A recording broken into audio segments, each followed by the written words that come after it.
প্রয়োগ 2 দেখো কি বলছে। বিশালের শ্রেণীর 30 জন ছাত্রের ভূগোল পরীক্ষায় প্রাপ্ত নম্বর হলো, এটা দেওয়া আছে নম্বরের একটা সিরিজ। ভূগোল পরীক্ষায় প্রাপ্ত নম্বরের গড় নির্ণয় করতে বলছে। তাহলে আমি এটাকে এরকম টেবিলের আকারে করে নিয়েছি। 61 কতজন পেয়েছে? 2 জন। 62 3 জন। 66 2 জন। 69 1 জন। 70 1 জন। 71 1 জন। 72 1 জন। 73 1 জন। 74 1 জন। 75 1 জন। 77 1 জন। 78 4 জন। 79 2 জন। 80 5 জন। 82 2 জন। তাহলে মোট 30 জন আমাদের শিক্ষার্থীর সংখ্যা। আচ্ছা, এদিকে কি করছি? এক্সআই এফআইটা মানে বের করছি। তো দেখো 61 into 2 122, 62 into 3 186, 66 into 2 132, 69 into 1 69, 70 into 1 70, 71 into 1 71, 72 into 2, আচ্ছা 72 ইন্টু 2, এটা 2 হবে না, 72 ইন্টু 1 হবে, 72 ইন্টু 1 হবে, 72 ইন্টু 1 হচ্ছে 72, 73 into 3, 73 into 3 219, 74 into 1 74, 75 into 1 75, 77 into 1 77, 78 into 4 312, 79 into 2 158, 80 into 5 400, 82 into 2 164। তাহলে এইটার পুরোটা যোগ করলে দেখবে 2201 আসছে। তাহলে গড় বের করতে বলছে। গড় মানে কি? সমষ্টি বাই টোটাল যতজন আছে। তাহলে 2201 বাই 30 মানে 73.36। আচ্ছা, প্রয়োগ 7 কি বলছে? যৌগিক গড় বের করতে বলছে যে কোনো পদ্ধতির সাহায্যে। তাহলে শ্রেণী 0 থেকে 10, 10 থেকে 20, 20 থেকে 30, 30 থেকে 40, 40 থেকে 50, 50 থেকে 60। পরিসংখ্যা দেওয়া আছে 7 5 6 12 8 2। তাহলে মোট আমাদের যে পরিসংখ্যার সমষ্টি সেটা হচ্ছে 40। শ্রেণী মধ্যক, এবার আমার যৌগিক গড় বের করতে বলছে মানে আমাদের শ্রেণী মধ্যক 3টা মেথড আছে, যে কোনো পদ্ধতিতে বের করতে বলছে। তো আমি প্রথম পদ্ধতিটা ইউজ করছি, ডিরেক্ট মেথড যেটা। তাহলে শ্রেণী দেওয়া আছে মানে শ্রেণী মধ্যক 5, এটার হবে 15, এটার মানে যোগ করে লোয়ার লিমিট আপার লিমিট যোগ করে 2 দিয়ে ভাগ, তাহলে এটার হবে 25। তা 30 40 30 থেকে 40-এর 35, 40 থেকে 50-এর 45, 50 থেকে 60-এর হচ্ছে 55। ঠিক আছে, এবারে এক্সআই এফআই। তাহলে 7 5 35, 5 15 75, 2500 150, 12 35 গুণ করলে 420, 8 ইন্টু 45 360, 55 2 110। এটা সমষ্টি বের করলে 1150। তাহলে যৌগিক গড় কত হবে? 1150 বাই 40 অর্থাৎ 28.75 হবে আমাদের অ্যান্সার।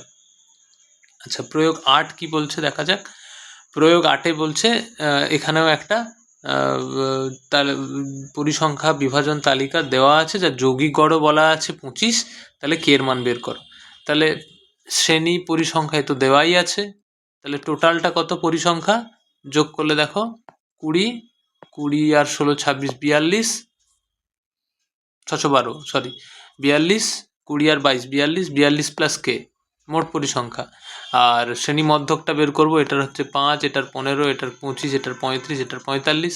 এবার গুণ করব 5 5 25, 15 ইন্টু কে, তারপর 375, এটা এই দুটো গুণ করলে 560, এই দুটো গুণ করলে 270। এটার সমষ্টি বের করব, এই সবগুলো যোগ করব।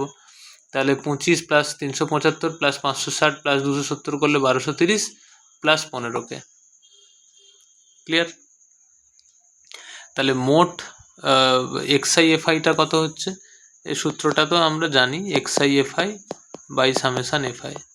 তাহলে এক্সআই এফআইটা হচ্ছে 1230 প্লাস 15 কে বাই সামেশান এফআইটা হচ্ছে 42 প্লাস কে। তাহলে কত হচ্ছে? 25 হলো। আচ্ছা, প্রয়োগ 12 দেখা যাক। প্রয়োগ 12 কি বলছে? এখানেও একটা যৌগিক গড় বের করতে বলছে, পরিসংখ্যা বিভাজন তালিকা দেওয়া আছে যেখানটায়। প্রয়োগ 12। আচ্ছা, এখানে কিন্তু দেখো যেখানে শেষ সেখানে শুরু নয়, মানে কন্টিনিউয়াস নেই কিন্তু এখানটায়। মানে 25 থেকে 29, তারপরটা 30 থেকে 34, 35 থেকে 39, 40 থেকে 44, 45 থেকে 49, 50 থেকে 54। ফলত শ্রেণী সীমা দেওয়া আছে।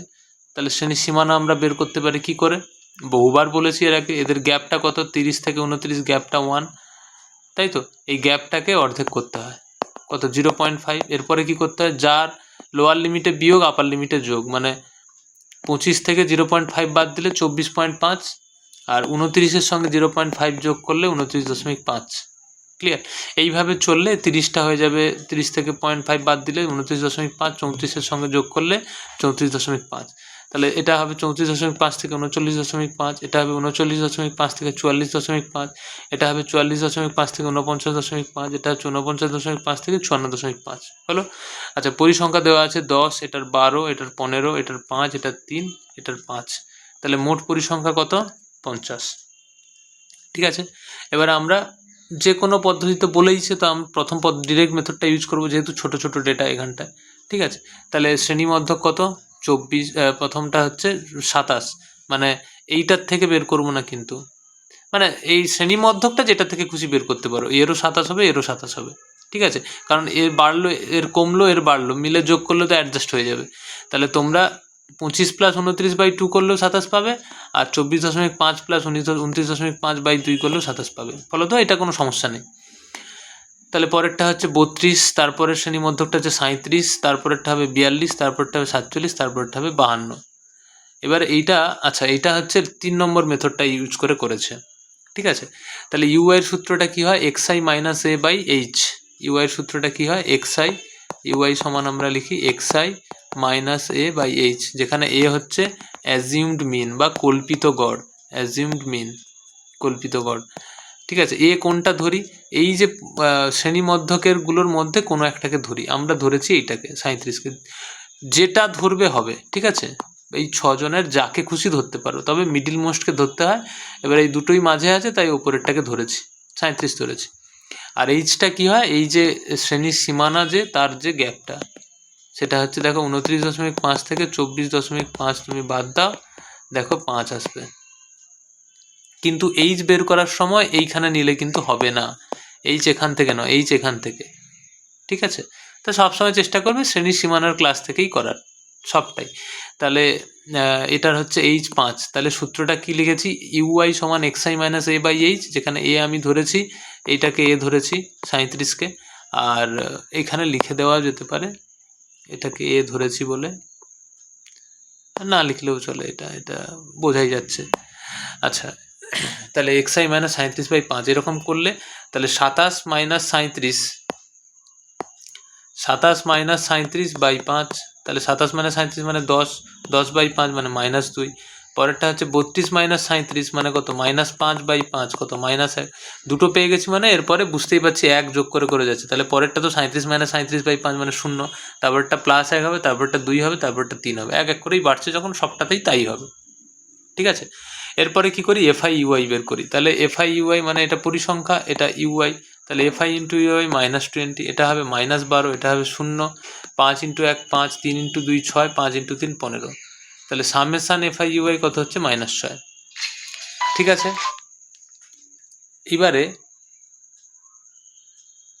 এবারে হচ্ছে আমরা যৌগিক গড় বের করব। তাহলে কল্পিত গড় এ 37 ধরেছি, যেখানে শ্রেণীর দৈর্ঘ্য h5, এত নির্ণয় যৌগিক গড় কত হবে? 37 plus h into FI UI by FI, মানে যেটা সূত্রটা হচ্ছে এক্স বার সমান কি ছিল? A plus H into summation FI UI by summation FI. তাহলে এটাই পুট করলাম, 37 প্লাস এইচ এর মান 5, ঠিক আছে, ইন্টু -6/50, এটার মান -6 পেয়েছি, আর এফআই হচ্ছে 50। 37 প্লাস -6/50 ইন্টু 5 মানে 37 মাইনাস 0.6, এটা 5 × 10 = 50, তাহলে 36.4 হচ্ছে আমাদের অ্যান্সার। ক্লিয়ার হলো? আচ্ছা, এবারে প্রয়োগ 16 কি বলছে দেখো, বলছে দুটি কবাডি দলের বিভিন্ন ম্যাচে প্রাপ্ত পয়েন্ট নিচে দেওয়া হয়েছে, এদের মধ্যমা নির্ণয় করতে বলছে। তাহলে প্রথম যে কবাডি দলটা ছিল, তাদের ডেটাগুলো যেগুলো দেওয়া ছিল, 5 6 7 8 9 10 11 12 13 14 15 এইভাবেই দেওয়া আছে। ঠিক আছে, আচ্ছা, এইটা তো লেখা নেই ডেটা শিটটা, তো এখানে আমি জাস্ট এমনি বলে দিচ্ছি, 5 6 7 8 9 10 11 12 13 14 15, এটা হচ্ছে আমাদের ডেটা শিট ছিল। এবারে বলছে এদের মধ্যমা নির্ণয় করতে বলছে। আচ্ছা এন এখানে কি অযুগ্ম, 11টার ডেটা আছে যেহেতু অযুগ্ম, তাহলে এই পয়েন্টগুলোর মধ্যমা কি হবে? অযুগ্ম হলে হয় n+1/2 তম, মানে 11+1/2 মানে 12তম, 12/2 মানে 6তম। 6তমতে কে আছে দেখো, 1 2 3 4 5 6, 6তমতে 10 আছে, তাহলে 10 হবে মধ্যমা। আচ্ছা পরের ডেটাটা দেওয়া আছে, পরের ডেটাটা দেখো দেওয়া আছে 6 7 8, আবার একটা 8 9 10 15 15 16 17 19 25, ঠিক আছে। 1 2 3 4 5 6 7 8 9 10 11 12, তাহলে n 12 মানে যুগ্ম, যুগ্ম হলে কি হয়, হাফ অফ 12/2তম প্লাস 12/2 প্লাস 1তম, মানে n/2তম প্লাস n/2 প্লাস 1তম, তাহলে এটা হচ্ছে 6তম আর 7তমর এভারেজ। তাহলে 6তমতে কে আছে দেখো, 1 2 3 4 5 6, 6তমতে আছে 10, 11তমতে 15, তাহলে 10 প্লাস 15/2 মানে 25/2 মানে 12.5, ঠিক আছে। 12.5 হচ্ছে আমাদের মধ্যমা, ঠিক আছে, দ্বিতীয়তে। আচ্ছা এবারে চলে আসি আমরা 19-এর দাগের অঙ্কে। 19-এর দাগের অঙ্কে কি বলা আছে দেখো, পরিসংখ্যা বিভাজন তালিকা থেকে মধ্যমা নির্ণয় করি, ঠিক আছে। তাহলে চল আমাদের যেটা 1 2 3 4 5 6, পরিসংখ্যা দেওয়া আছে কত, 8 12 16 19 21 24, ঠিক আছে। এইবারে আমাদের মধ্যমা বের করতে বলছে, মানে কিন্তু ক্রমযৌগিক পরিসংখ্যা দিয়ে বের করতে হবে, কিউমুলেটিভ ফ্রিকোয়েন্সি দিয়ে, ঠিক আছে। তো ক্রমযৌগিক পরিসংখ্যার আমাদের কাছে আবার দুটো আছে, ক্ষুদ্রতর সূচক আর বৃহত্তর সূচক, ঠিক আছে।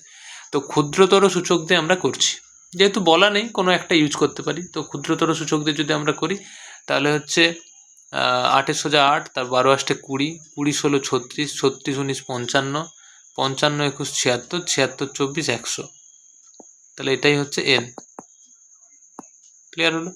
আচ্ছা এখানে n হচ্ছে 100 মানে যুগ্ম সংখ্যা, তাহলে মধ্যমার সূত্র কি হয়, হাফ অফ 100/2তম প্লাস 100/2 প্লাস 1তম, মানে 50তম আর 51তম। তাহলে 50তম যে অবজার্ভটা সেটা কি হবে দেখো, 36তম যে অবজার্ভ সেটা মানে মানে 1 8টা আছে, 2 12 বার আছে, 3 16 বার আছে, তাহলে এই করতে 36তম পজিশন পর্যন্ত 3 দিয়ে ফিল আপ আছে।